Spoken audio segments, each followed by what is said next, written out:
आप सभी के हृदय में विराजमान परमात्मा को मेरी राम राम। आज का जो प्रसंग है उसमें ब्रह्मा जी प्रभु श्री राम की स्तुति कर रहे हैं। समय कौन सा है? रावण मारा जा चुका है। सीता जी अशोक वाटिका से प्रभु श्री राम के पास लाई जा चुकी हैं और उनके साथ विराजमान हैं, शोभायमान हैं। सारे वानर, भालू, विभीषण और उनके राक्षस वहाँ बैठे सीता राम की जोड़ी को देख रहे हैं और आनंदित हो रहे हैं। ऐसे में देवता भी आते हैं ब्रह्मा जी के साथ और देवता एक आश्चर्य व्यक्त करते हैं कि आपने रावण को अपना परम धाम क्यों दे दिया। इतने पापी लोग भी यदि परम धाम को जाएंगे तो हम देवताओं का क्या होगा? परम धाम के अधिकारी तो हम थे। खैर, अब ब्रह्मा जी जो है प्रभु श्री राम की स्तुति कर रहे हैं। अब अनेक लोग ऐसे होंगे, स्वाभाविक रूप से इसमें कुछ अनुचित नहीं है, कि जो कहेंगे कि ये तो बहुत बोरिंग टॉपिक है, उबाऊ। क्या ब्रह्मा जी प्रभु श्री राम की स्तुति कर रहे हैं, इसे क्या सुनना? बस यहीं पर चूक हो जाती है, क्योंकि हमें देखना यह है कि कौन क्या बात और किससे कह रहा है। शब्दों का उतना मूल्य नहीं होता जितना मूल्य होता है कि किसके माध्यम से शब्द आ रहे हैं। शब्दों का यदि माध्यम उच्च हो तो उसका प्रभाव बदल जाता है, और शब्द यदि निम्न तल के किसी व्यक्ति से आ रहे हों तो वे प्रभाव शून्य होते हैं। ये महिमा है शब्दों की कि किसके माध्यम से आ रहे हैं। यहाँ पर ब्रह्मा जी प्रभु श्री राम की जो स्तुति कर रहे हैं वह कोई साधारण नहीं है। भक्तों के तो मन को आनंदित करेगी ये स्तुति, लेकिन जिनके भीतर अभी भक्ति के प्रकाश का उदय नहीं हुआ है, मन जिनका भक्ति में नहीं रमता, उनके लिए ये उबाऊ हो सकती है। फिर भी हिम्मत करके बैठें, सुने, शायद रस की मिश्री घुल जाए, कुछ हो जाए, शहद टपक जाए, मिठास अनुभव होने लगे, तो प्रयास तो करें। अब हम देखते हैं ब्रह्मा जी आगे क्या कह रहे हैं। अवतार उदार अपार गुणम महिभार विभंजन ज्ञान घनम। कहते हैं आपका अवतार कैसा है प्रभु? आपका अवतार जो है वो श्रेष्ठ है और दिव्य गुणों से संपन्न है। अवतार है तो निश्चित रूप से साधारण तो नहीं होगा। महिभार विभंजन, और पृथ्वी के भार को उतारने वाला है। प्रभु ने क्या कहा है कि जब जब धर्म की हानि होगी तब तब मैं आऊँगा। तो जब धरती पर पाप का भार बहुत अधिक बढ़ जाता है तब ईश्वरीय अवतार आते हैं और उस भार से धरती को निर्भार करते हैं। अब अनेक भक्त ये सोच रहे होंगे कि भगवान कब अवतरित होंगे, तो इसे भी थोड़ा समझ लीजिए कि प्रभु अपनी शक्ति पुंज की एक एक चिंगारी से बहुत सारे अपने प्रतिनिधियों को समय समय पर अवतरित करते रहते हैं। छोटी छोटी लहर आती हैं। प्रभु स्वयं तो तब आते हैं जब रावण जैसा कोई आ जाता है, हिरण्यकशिपु जैसा कोई आ जाता है। अन्यथा तो वे अपने छोटे छोटे प्रतिनिधियों को भेजकर ही धरती को निर्भर करते रहते हैं। तो उनका अवतरण तो निरंतर हो रहा है, निरंतर वे अवतार ले रहे हैं, निरंतर। धरती पर कोई ऐसा समय नहीं होता जब प्रभु अवतरित नहीं होते, लेकिन अंतर इतना होता है कि उनकी उस अनंत अनंत अनंत अनंत दिव्य ऊर्जा का कोई एक छोटा सा अंश आकर अवतरित हो जाता है और वह अपना काम करता है। महिभार विभंजन ज्ञान घनम, और ज्ञान के आप समूह हैं। समस्त ज्ञान तो परमात्मा के पास ही है ना। इसलिए ब्रह्मा जी कह रहे हैं कि जितना भी ज्ञान है, हमारी क्षमता नहीं ज्ञान को नापने की, नहीं। मनुष्य की क्षमताएं क्या हैं? कुछ भी तो नहीं है, कुछ भी नहीं। इस कुछ भी नहीं को समझ लीजिए।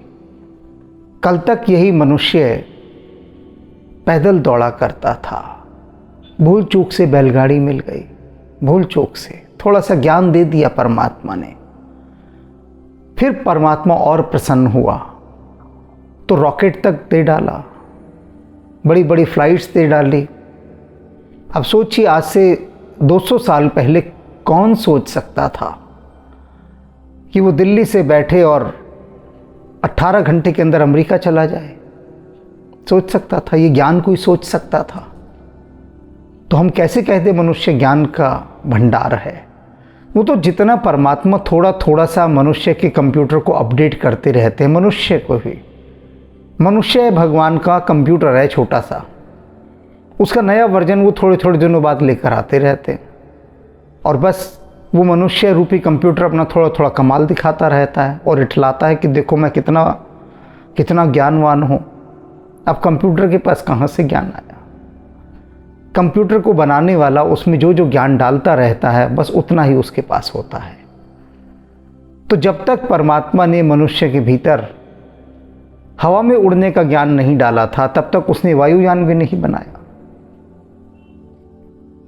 और जब वायुयान बन गया, उसके बाद बात आई कि चलो चांद पर चलते हैं।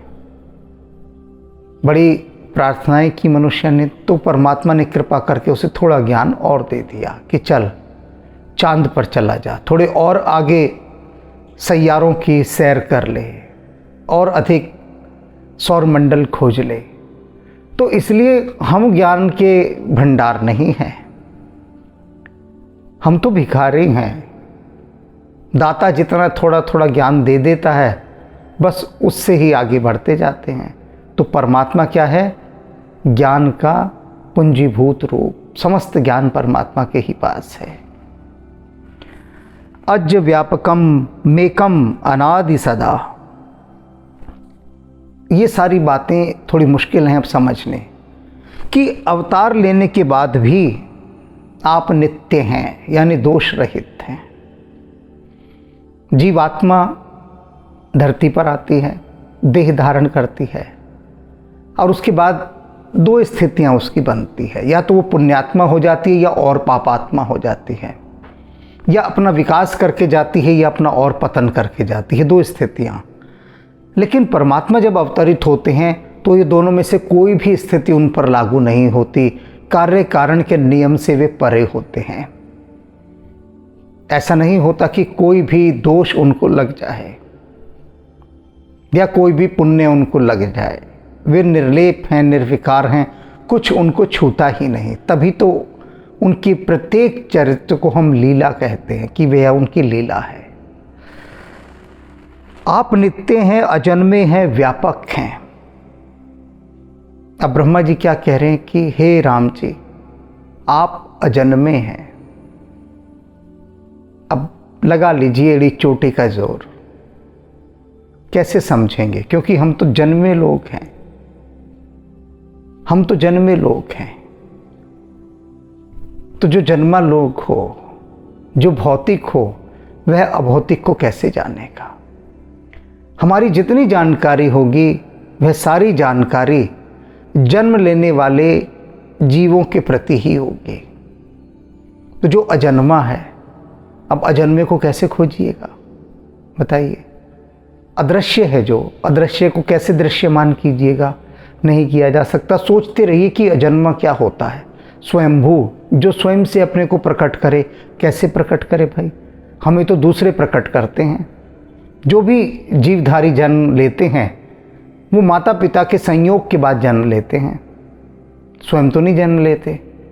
तो वे जन्म लेते हैं, लेकिन जो अजन्मा है, अब ये शब्द लाखों करोड़ों बार हिंदुस्तानियों ने सुना होगा, क्योंकि भारतीय मन जब से पैदा होता है, जिस दिन से, उस दिन से सुनता हुआ आता है। अजन्मा, अनित्य, ये सिर्फ शब्द हैं, अभी अनुभूतियां नहीं है। तो अजन्मा जानना, तो बस समझ लीजिए कि ये खेल बुद्धि का नहीं है। आप क्या हैं, एक अद्वितीय हैं, आपके समान कोई दूसरा है ही नहीं, क्योंकि परमात्मा एक है। अब ये भी सभी जगह क्या कहा गया है, प्रत्येक धर्म में सभी कहते हैं वह एक है। तो जब एक है तो उसका दूसरा कहाँ से लाइएगा। हम कभी भी राम के विषय में ये नहीं कह सकते कि हे राम जी आप उसके समान लग रहे हैं, या हे भगवान कृष्ण आप इसके समान लग रहे हैं। हम दूसरों को तो कह सकते हैं कि तुम बिल्कुल राम की तरह लग रहे हो, तुम कृष्ण की तरह लग रहे हो। माँ कहती है ना अपने बच्चे को, मेरा राम लला है, मेरा छोटा सा बाके बिहारे, कहती है ना माँ, छोटो सो मेरो मदन गोपाल। तो हम अपने लिए तो कह सकते हैं कि हम परमात्मा जैसे हैं, लेकिन परमात्मा के लिए हम कोई दूसरा खोज ही नहीं सकते, क्योंकि जब है ही नहीं, तुलनात्मक अध्ययन कहाँ होगा, कंपैरिजन कहाँ हो सकता है जब उसके पैरेलल, उसके समानांतर कोई दूसरा होगा। परमात्मा के समानांतर तो कोई है ही नहीं, तब वह एक ही है। तो एक है तो अद्वितीय, यानी जिसके समान कोई दूसरा हो ही ना। आप सोचते रहिए इस शब्द को, ये सोचने का खेल है, सोच सोच कर थक कर हार जाएंगे, हाथ कुछ नहीं लगना। और अनादि हैं, आपका कोई आदि नहीं, कोई सिरा ही नहीं। कथा आती है कि श्री हरि के नाभि से कमल प्रकट हुआ और उस कमल पर ब्रह्मा जी विराजमान हुए। अब ब्रह्मा जी ने एक दिन सोचा कि मेरा उत्पत्ति स्थान कहाँ है, मुझे उसको खोजा जाए, मूल स्रोत। तो कमल की जो नाल थी, उस नाल के अंदर उन्होंने प्रवेश किया और प्रवेश करके अंदर जाते रहे उसका आखिरी सिरा ढूंढने के लिए।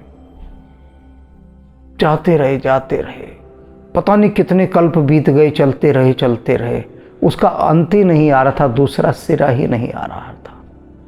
और थक कर लौट कर फिर वापस वहीं आ गए, क्योंकि जो अनादि है उसे कैसे खोजिएगा। अभी परमात्मा की बात भूल जाइए, बिल्कुल भूल जाइए।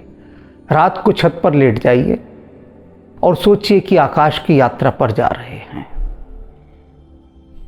आकाश की यात्रा पर पहुंचिए, एक एक ग्रह टापते जाइए, सूरज भगवान आ जाएंगे, उनको भी टाप जाइए।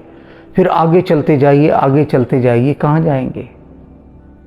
एक आकाश, दूसरा आकाश, तीसरा आकाश, अनंत अनंत आकाश। ब्रह्मांड को ही नहीं नाप पाया मनुष्य। सोचिए जरा, इस आकाश का आखिरी सिरा कहाँ है? कहाँ है? क्या खोज पाए? कहते हैं कि वैज्ञानिक सागर की गहराई नहीं नाप पाए अभी तक। आकाश की तो बात जाने दीजिए, सागर की अथाह गहराइयों में क्या क्या है उसे नहीं खोज पाए। जबकि इतने वैज्ञानिक उपकरण हैं, तब भी नहीं खोज पाए। तो जो इन सब का निर्माता है उसे कैसे खोज लीजिएगा, बताइए। थोड़ा सोच विचार कर चलना है ना, कि ये तक तो हम जान नहीं पाए कि सागर कितना गहरा है, आकाश का आखिरी छोर कहाँ है। पहले इन चीज़ों को तो जान लें, बनाने वाले ने जिन चीज़ों को बनाया उसके प्रोडक्ट को तो जान लें। प्रोडक्ट को ही नहीं समझ पाए तो निर्माता को कैसे समझेंगे। रघुवंश विभूषण दूषण हा, हे रघुकुल के भूषण और दूषण को मारने वाले, कृतभूप विभीषण दीन रहा। वह विभीषण जो बिल्कुल दीनहीन था, आपने उसे राजा बना डाला। आपकी कितनी कृपा है, आप कितने कृपालु हैं। गुण ज्ञान निधान अमान अजम, आप गुण और ज्ञान के भंडार हैं। और क्या हैं? मान रहित हैं, अमान, जिसका ना कोई सम्मान कर सकता है ना अपमान कर सकता है। अब ब्रह्मा जी इतनी स्तुति करके राम जी का सम्मान कर रहे हैं, पर उन्हें कुछ छू थोड़ी ना रहा है। कोई कितना अपमान कर ले राम जी का, उनको अपमान भी नहीं छूता, ना मान छूता ना अपमान छूता, दोनों से परे हैं। हे अजन में व्यापक और मायिक विकारों से रहित नित्य राम नमामि विभुम विरजम। जितने भी मायावी विकार हैं, माया के विकार, उन सब से वे रहित हैं, परे हैं। क्यों? क्योंकि मायापति हैं। मायापति हैं तो माया कैसे उनको बांध सकती है, छू सकती है? माया के सभी विकारों से वे परे हैं। भुजदंड प्रचंड प्रताप बलम। आपके भुजदंडों का प्रताप और बल बहुत प्रचंड है। हे राम जी, मैं आपको नमस्कार करता हूँ। खल वृंद निकंद महाकुशलम। और आप क्या हैं? दुष्टों के समूह को नाश करने में बड़े कुशल हैं। ये जो राक्षस थे, राक्षस का नहीं कह रहे नाश करने में, राक्षसों के समूह का नाश करने में। राक्षस झुंड में आते थे, झुंड में राम को मारने के लिए, और झुंडों में ही मारे जाते थे, एक भी ना बचता था। तो ब्रह्मा जी कह रहे हैं आप दुष्टों को समूहों के साथ मारते हैं, झुंड के झुंड में। बिनु कारण दीन दयाल हितम। यह सबसे बड़ी विशेषता जो तुलसीदास जी विनय पत्रिका में बार बार बताते आए हैं कि कैसे हैं आप प्रभु। बिनु कारण दीन दयाल, बिना किसी कारण के आप दीनों पर दया करने वाले हैं, अयाचित कृपा करने वाले हैं, अहेतु की कृपा करने वाले हैं। बिना प्रार्थना के, बिना विनती के ही आप कृपा कर देते हैं। ये तो हम व्यर्थ में इतना चीखते चिल्लाते रहते हैं, राम जी को गुहार लगाते रहते हैं, अन्यथा राम जी उनसे कुछ भी ना कहें अपने विषय में, अपने दुख के बारे में, अपने कष्ट के बारे में, तो क्या वे दूर ना करेंगे? क्या वे नहीं जानते? अहिल्या कितने दुख में थी, कितने कष्ट में थी, लेकिन अहिल्या ने कभी कोई प्रार्थना नहीं की प्रभु से कि आइए मेरा उद्धार कीजिए। मौन पड़ी है, सह रही है अत्याचार, दुख, कष्ट सब सह रही है। राम बिन बुलाए गए, बिन बुलाए, और उद्धार किया। तो भक्त यह न समझें कि राम जी को यदि वे पुकारेंगे नहीं तो राम जी को पता ही नहीं लगेगा कि आप दुख में हैं, बल्कि जो नहीं पुकारता राम जी उसकी मौन पुकार सुनते हैं। वो जो खामोशियों की सदाएं हैं ना, वो राम जी तक जल्दी पहुंचती हैं, क्योंकि उनकी गति बहुत ज़्यादा होती है। हमारी चीखने चिल्लाने की कोई भी गति नहीं है। ये हमारा प्रार्थना के रूप में चीखना चिल्लाना सब यहीं गिर जाता है हाथ के हाथ। असली शक्ति तो मौन में है। छवि धाम नमामि रमा सहितम। हे शोभा की धाम, मैं आपको श्री जानकी जी सहित नमस्कार करता हूँ। भवतारण कारण काज परम। आप क्या हैं? भवतारण, इस संसार रूपी सागर से तारने वाले हैं, पार करने वाले हैं। कारण काज परम, कारण रूप प्रकृति, ये जो सारी प्रकृति है ये कारण रूप है। और क्या है? ये जगत जो है ये कार्य रूप है। तो कार्य और कारण रूप ये जो दोनों है ये सब आप ही हैं, और इन सब से परे भी हैं। दोनों आप हैं और दोनों से ही परे हैं, संयुक्त भी हैं, वियुक्त भी हैं। ये बहुत बड़ी विशेषता है कि परमात्मा सगुण भी है, निर्गुण भी है, और दोनों एक साथ है। निराकार भी है और साकार भी है, दोनों एक साथ एक ही समय में है। मन संभव दारुण दोष हरम। और मन से उत्पन्न होने वाले कठिन दोषों का निवारण करने वाले आप हैं। कार्य कारण से परे हैं। और क्या हैं? मन में जितने दोष उत्पन्न होते हैं विकारों के, उनको दूर करने वाले आप हैं, उनका निवारण करने वाले। क्योंकि मन के जो दोष हैं ना, साधारण नहीं है, क्योंकि मन के ये दोष अनंत अनंत जन्मों से साथ चले आ रहे हैं। कोई आज का दोष नहीं है मन का। ये मन पांचों इंद्रियों से पार की इंद्रिय है। मन ना जलता है न सूखता है, इसका कुछ नहीं बिगड़ता। जब जीवात्मा अगला शरीर धारण करती है, मन फिर वहीं लग जाता है उसी के साथ। इसीलिए हम कहते हैं ना कि पूर्व जन्म के संस्कार लेकर आया है। तो क्या होते हैं पूर्व जन्म के संस्कार? ये मन ही है, संस्कारित मन। अब इस मन के जब तक सारे दोषों का निवारण नहीं हो जाएगा, तब तक प्रभु के राज्य में प्रवेश भी नहीं होता। ये क्या कहते हैं? मन से उत्पन्न वाले कठिन दोषों को हरने वाले हैं आप। कठिन दोष जो जाते ही नहीं। और सबसे कठिन दोष है संदेह। इससे बड़ा कठिन दोष कोई है ही नहीं। भक्त हैं, परमात्मा पर कितना संदेह करते हैं, फिर पछताते हैं, फिर श्रद्धा करते हैं, फिर संदेह करते हैं। ये उनका ऊहापोह का खेल, ये घड़ी के पेंडुलम की तरह इधर उधर डोलना सतत चलता ही रहता है। सरचाप मनोहर त्रोण धर्म। और आप क्या हैं? धनुष बाण और तरकस धारण किए हुए बहुत ही मनोहर रूप वाले हैं, शस्त्रधारी राम। जल जारुण लोचन भूपवरम। आप के नेत्र लाल कमल के समान हैं, जैसे कि रक्त, ऐसे लाल कमल के समान आपके नेत्र हैं। और जितने भी राजा हैं उन सब राजाओं में आप सर्वश्रेष्ठ हैं। सुख मंदिर सुंदर श्री रमणम। सुख के मंदिर हैं और श्री अर्थात लक्ष्मी जी या सीता जी उनके वल्लभ हैं। मद मार मुदा ममता समनम। मद अहंकार को मारने वाले हैं, मार कामदेव, कामदेव को मारने वाले हैं। अहंकार भला किसी से मरता है क्या? कभी नहीं मरता। बस राम की कृपा हो जाए तो ही अहंकार मर सकता है। काम किसी से मरता है क्या? नहीं, राम की कृपा से ही मरता है। और मुधा ममता समनम। झूठी ममता का नाश करने वाले हैं आप।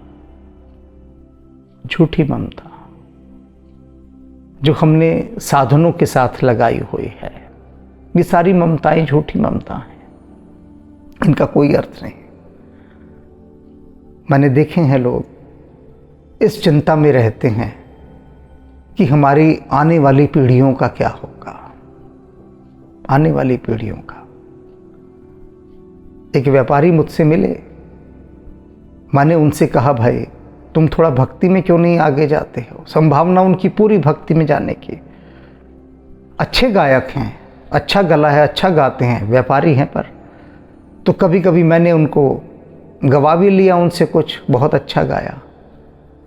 तो वे कहते हैं कि ऐसा है, मुझे बस यही चिंता रहती है कि मेरी जो 7वीं पीढ़ी आएगी उसका क्या होगा। 6 पीढ़ियों के लिए तो मैंने बहुत कमा कर रख लिया है, बस मैं 7वीं पीढ़ी भी चैन से रह ले उसके लिए कमाने में लगा हुआ हूँ। और वो सुबह से लेकर रात तक केवल धन का चिंतन करते हैं और कोई चिंतन नहीं करते, कोई चिंतन नहीं। माँ सरस्वती ने उनको बहुत अच्छा गला देकर भेजा धरती पर, किंतु आए थे हरि भजन को ओटन लगे कपास। भेजा इसीलिए था माँ सरस्वती ने उनको कि आप भजनों को गाइए, क्योंकि उनका गायन भजन के लिए बहुत अच्छा है, उनका गला। लेकिन कहाँ के भजन, वो तो धन को भजने लगे। पूरी तरह से सुबह से रात तक स्वयं स्वीकार करते हैं मेरे आगे कि मैं क्या करूं। ये धन की ममता मुझसे छूटती ही नहीं। तो इसलिए नहीं छूटती क्योंकि राम जी में मन नहीं रमा। कह रहे हैं ना यहाँ पर कि आप क्या हैं? आप झूठी ममताओं को छुड़ाने वाले हैं। पर छुड़ाएं तो तब जब कोई आए पास। औषधि लेंगे तभी तो रोग का निदान होगा ना, औषधि कोई ले ही ना तो ये गहरी समझने वाली बातें हैं। अनवद्य। और आप क्या हैं? आपकी कभी कोई निंदा की ही नहीं जा सकती। आप सभी दोषों से रहित हैं। इसलिए यदि कोई निंदा करता है राम जी की तो कोई अंतर नहीं पड़ता। क्योंकि आकाश की निंदा कर लीजिए, कितनी कीजिएगा आकाश की निंदा। आकाश को कुछ छुएगा ही नहीं, ना निंदा ना प्रशंसा, कुछ भी नहीं। अखंड न गोचर गो, आप अखंड हैं और इंद्रियों के विषय नहीं है। गोचर गो, गो माने इंद्रियां, गोचर माने जो इंद्रियों से दिखाई देता है। जो इंद्रियों से दिखाई देता है आप तो वे है ही नहीं, आप तो अगोचर हैं, इन इंद्रियों से पार हैं। इंद्रियां आपको पकड़ नहीं सकती, कहां पकड़ पाएंगी। आप अपनी आंख से क्या देख सकते हैं? बृहस्पति ग्रह, प्लूटो ग्रह, कितने ग्रह हैं कोई देख सकता है आंखों से? आंखों की एक सीमा है ना। आंख क्या इंद्री, आवाज़ क्या है एक इंद्री, कितनी दूर तक जा सकती है? कितनी भी दूर लगा लो, फिर एक दूरी के बाद जाकर वो गिर ही जाएगी। एक दूरी के बाद दिखना बंद हो जाता है, उससे आगे हम नहीं देख सकते। टेलीस्कोप देख लेगा, उसकी भी एक सीमा है। लेकिन जो है ही इंद्रियों से परे, उसे कोई कैसे देखेगा? तो राम जी आप सभी इंद्रियों से परे हैं, इंद्रियों के माध्यम से तो जाना ही नहीं जा सकता। इसलिए जो बड़ी बड़ी बातें करके राम जी को जानने की बात का दावा करते हैं, भी बस समझ लीजिए कि खेल खिलौने हैं, यूं ही बहका रहे हैं। क्योंकि शब्दों से राम जी को नहीं जाना जा सकता।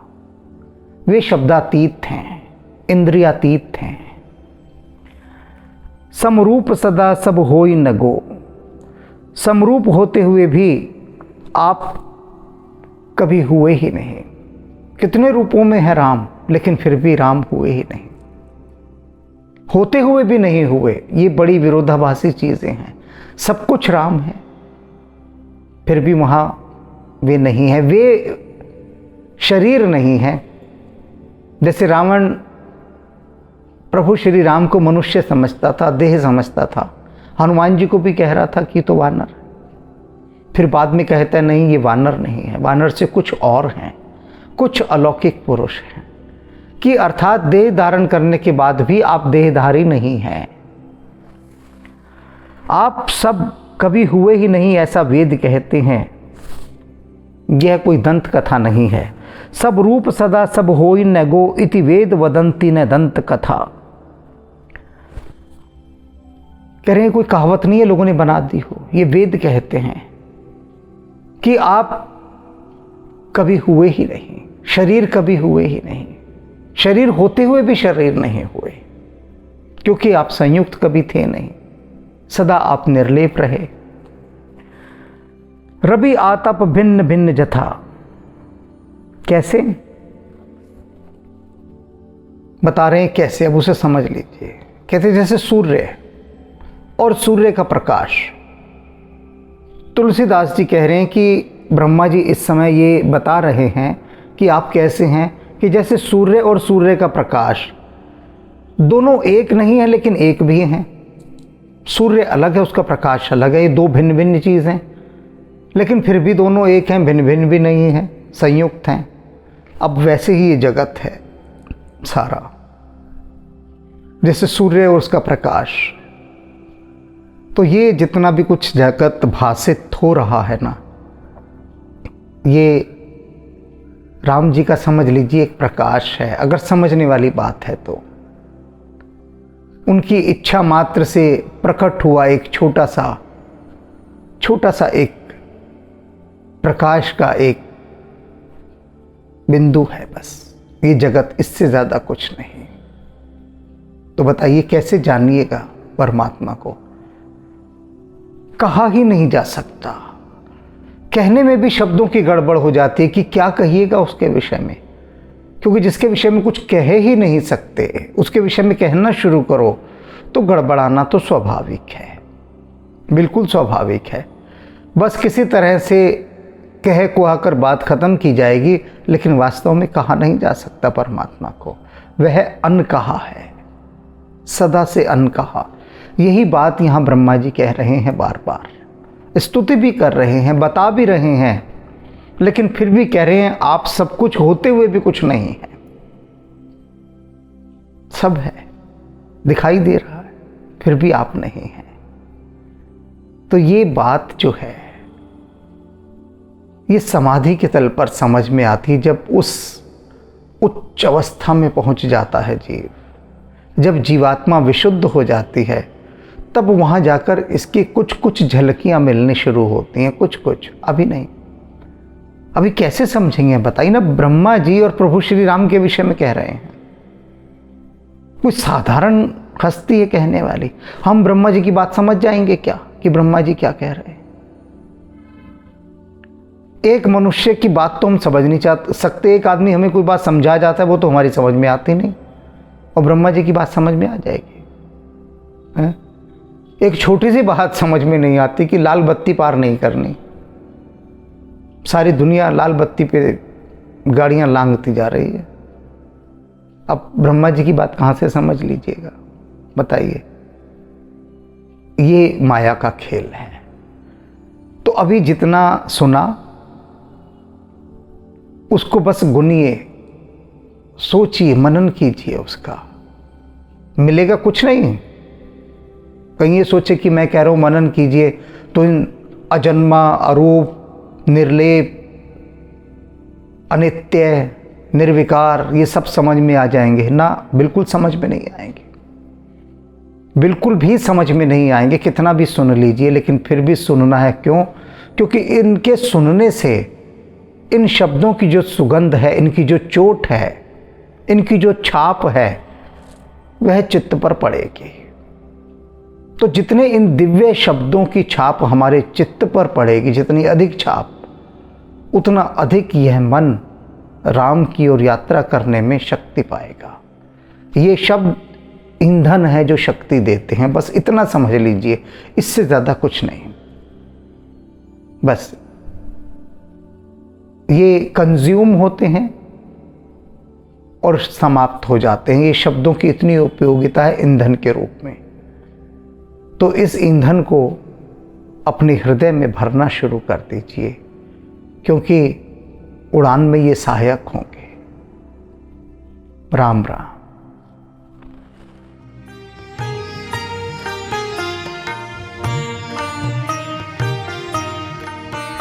गुण दोष अवस्था त्रय गोतीता, माया रहित स्वरूपा, बालैक ब्रह्मचारी असुरारी, स्वरण शैल समरूपा, त्रिपुरारी खरारी शिव अवतारी, सर्वसिद्धि निधि पुंजा, बलवेक पराक्रम मति गुण आदिक, नमत तोर पद कंजा, नमत तोर पद कंजा।